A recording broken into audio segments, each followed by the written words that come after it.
नमस्कार दोस्तों, कैसे हैं आप सब। मैं आशा करती हूँ कि आप ठीक होंगे, अच्छे होंगे। तो टाइम हो चुका है शाम के 4 और अनुज भैया अभी घास काटता है उन्होंने, और उसके बाद वो गायों को पानी पिलाएंगे, नहाएंगे, तो तब मैं झाड़ू लगाऊंगी गाय के नीचे। और यहाँ पर भी चौक में भी झाड़ू लगानी है।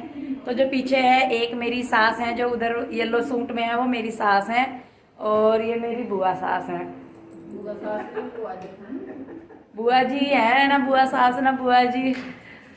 तो आज का जो शाम का रूटीन है वो शुरू होने वाला है। मम्मी मतलब सास यहाँ पर नहीं थी, तो वो कल ही आई है, अपने भाई के घर गई थी, मतलब मामा जी के यहाँ वो गई हुई थी। तो अभी भैया जब तक गायों को नहलाते हैं, भैंसों को, भैंस तो है ही नहीं, गायों को नहलाते हैं, तो तब तक मैं इधर झाड़ू लगा लूँगी और फिर उसके बाद मैं बनाऊँगी चाय। फिर दूध निकालना है, फिर शाम का खाना। और छत पर पड़े हैं कपड़े जो मैंने शाम ही धोए थे, क्योंकि आज अमावस थी दिन में, तो इसीलिए सुबह में कपड़े नहीं धो पाई। तो अभी वो कपड़े उतारने हैं, तय करके रखने हैं। तो आज का जो शाम का रूटीन है वो काफ़ी बिजी होने वाला है। तो फिर दोस्तों, वीडियो शुरू करने से पहले आपसे एक छोटी सी रिक्वेस्ट है कि प्लीज़ वीडियो को लास्ट तक ज़रूर देखें, और अगर वीडियो अच्छा लगता है तो इसे लाइक करें, शेयर करें, कमेंट करें और चैनल को सब्सक्राइब कर लें। तो फिर चलिए दोस्तों शुरू करते हैं। तो ये देखिए, मम्मी कृष्णा को पिला रही है दूध गाय के नीचे ले जाके, क्योंकि पहले गाँव में इस तरीके से बच्चे दूध पीते थे, पर कृष्णा अभी छोटा है बहुत। और ये भैया यहाँ पहले गाय को पानी पिलाएंगे और साथ के साथ ही उसे नहलाएंगे, क्योंकि शाम हो रही है और गर्मी यहाँ पर बहुत है।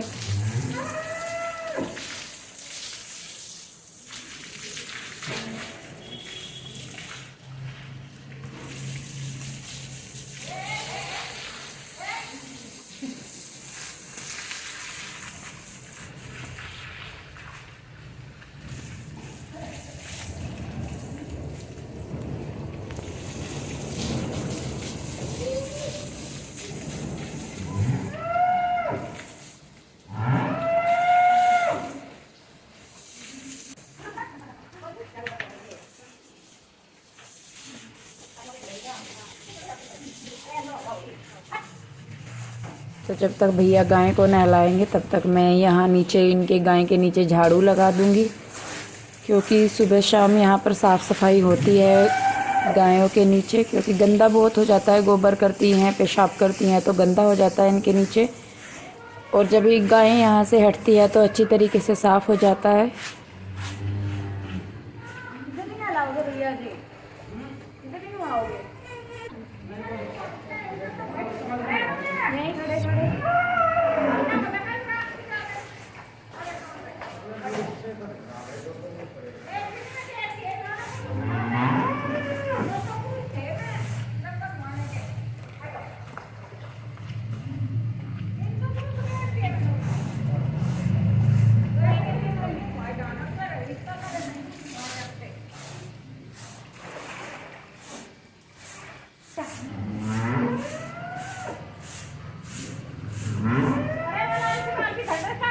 छी छी छी।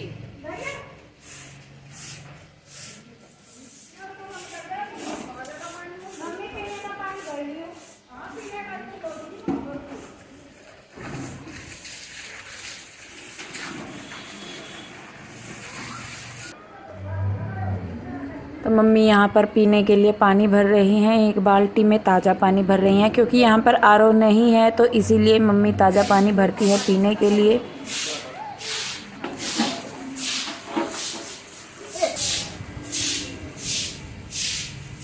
और मैं यहाँ पर गाय को नहलाया था, तो यहाँ पानी पड़ा हुआ था, तो उसी से ही मैंने यहाँ पर धो दिया है, क्योंकि गायों के नीचे रेत डाली हुई है, जो गद्दे हैं इनके नीचे रेत डाली हुई है, तो सारी जगह रेत रेत हुई रहती है।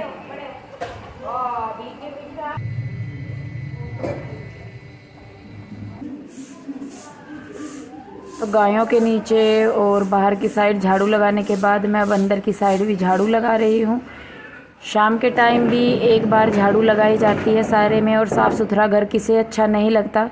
तो मेरी कोशिश रहती है कि घर साफ़ सुथरा रहे, और छोटे बच्चे हैं तो इस करके मैं और थोड़ा सा ज़्यादा ध्यान रखती हूँ, क्योंकि वो कहीं ना कुछ गिरा के रखते हैं। तो मैं 3-4 बार तो सुबह से लेकर शाम तक झाड़ू लगा ही देती हूँ, बार बार करके।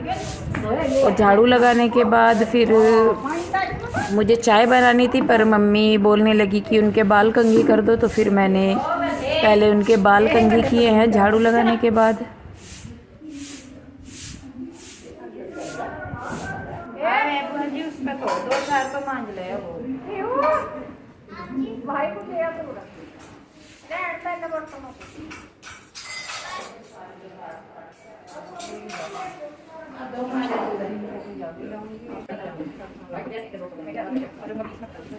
तो यहाँ मैं मम्मी के बाल भी बना रही हूँ और दोनों बात भी कर रहे हैं हम।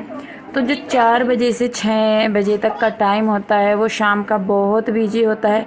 हालांकि सेम ही टाइम सुबह का भी बहुत बिजी होता है। सुबह 4 बजे उठना होता है क्योंकि बच्चे छोटे हैं, तो मेरी कोशिश रहती है कि उनके उठने से पहले मैं काम कर लूँ, जो भी है बाहर साफ़ सफाई, झाड़ू पोछा, दूध निकालना, दूध गर्म करना रखना, दूध बलोना, घी निकालना, नहाना धोना। तो मेरी पूरी कोशिश रहती है कि मैं सुबह को भी बच्चों के उठने से पहले वो काम कर लूँ। तो इसीलिए मैं सुबह को 4 बजे उठ जाती हूँ और बहुत जल्दी ही मैं उसका भी वीडियो आपके साथ शेयर करूँगी, अपना अर्ली मॉर्निंग रूटीन, कि गांव में कैसे लोग सुबह को जल्दी उठते हैं और कैसे मतलब वो काम करते हैं सुबह सुबह।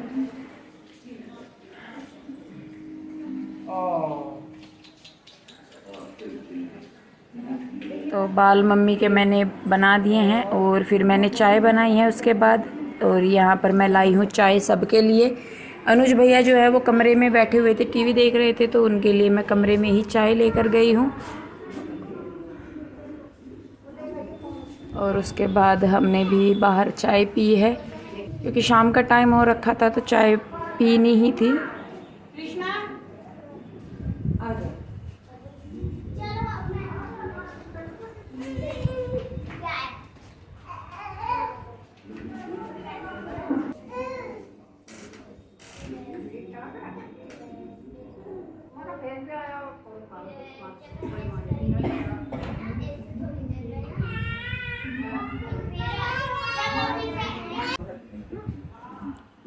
चाय पीने के बाद मैं गई हूँ छत पे कपड़े लेने के लिए।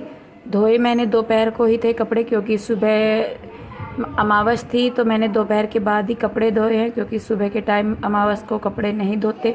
वैसे तो पूरा दिन ही अमावस का है, पर कपड़े बहुत ज़्यादा हो गए थे, मैंने सोफ़ों के कवर वगैरह उतारे थे, तो इसीलिए मैंने कपड़े धोए थे और शाम को डाल दिए थे। धूप तेज़ थी अच्छी, तो इसलिए वो सूख भी गए और फिर मैंने नीचे उतार कर लाकर उनकी तह कर ली। फिर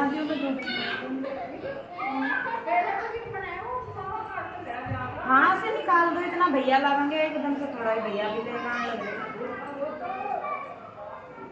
निकाल दो आप उसे, बात कोई नहीं, भून जाएगा जरा सा, थोड़ी देर में ही हो जाएगा, गर्मी बहुत ज़्यादा हो जाएगी।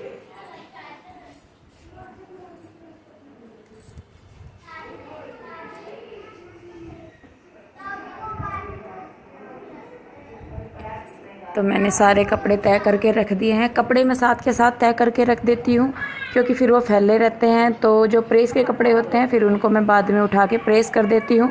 पर पहले मैं सारों को तय लगा के इसलिए रख देती हूँ क्योंकि फिर वो फैले हुए अच्छे नहीं लगते, पूरे घर में कपड़े ही कपड़े नज़र आते रहते हैं, तो इसीलिए मैं पहले कपड़ों को धोती हूँ, तो जब ही उतार के लाती हूँ तो मैं उनको साथ के साथ तय लगा के रख देती हूँ। तो इससे जो है काम वो बढ़ता भी नहीं है और कपड़े भी तय करके रखे जाते हैं। जब मेरा टाइम लगता है प्रेस करने का तो फिर मैं प्रेस कर लेती हूँ।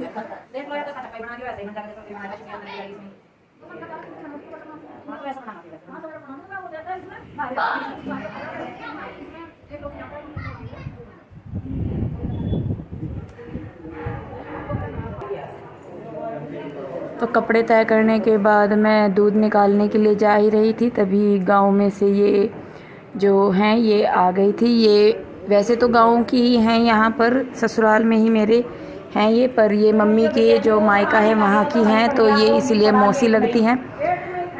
तो हमारे यहाँ आज भी ये रिवाज है कि जब भी गांव में ये आपस में बैठने के लिए 1-2 लेडीज़ वगैरह आती हैं, औरतें आती हैं, तो उनके पैर दबाए जाते हैं। तो ये रिवाज कुछ ऐसे हैं जो गांव में ही ज़िंदा हैं, शहरों में तो इनका कोई मतलब ही नहीं बनता कि कोई करेगा, क्योंकि आजकल तो पैर छूना भी एक मजबूरी बन गया है कि छूने ही हैं। पर गांव में आज भी बहुत सारे रिवाज ऐसे हैं जो गाँव में आज भी ज़िंदा है, तो और ये भी उनमें से एक ही है। पहले टाइम से ही ये चलता आ रहा है कि जब भी घर में कोई आता है तो उसकी सम्मान में या उसके इज्जत रिस्पेक्ट जो भी मान लीजिए, तो पैर छुए जाते हैं, पैर दबाए जाते हैं। तो हमारे यहाँ आज भी यही है और मम्मी इस चीज़ को बहुत करती हैं कि घर में जब भी कोई आता है तो उसके पैर दबाने चाहिए। और क्योंकि शायद अपना सम्मान या हम किसी की कितनी इज्जत करते हैं ये दिखाने का हमारे पास और कोई ज़रिया नहीं होता।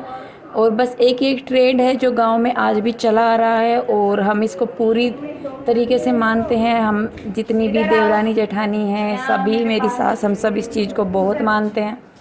तो इसलिए जब भी घर में कोई आता है तो मतलब जो भी लेडीज़ें आती हैं तो हम उनके पैर ज़रूर दबाते हैं और साथ में ब्लेसिंग ही मिलती है, आशीर्वाद ही मिलता है। तो इसमें कोई नुकसान नहीं है कि अगर आप किसी के पैर दबा रहे हैं तो आप छोटे हो जाते हैं। तो फिर जब वो चली गई तो उसके बाद मैंने निकाला है दूध।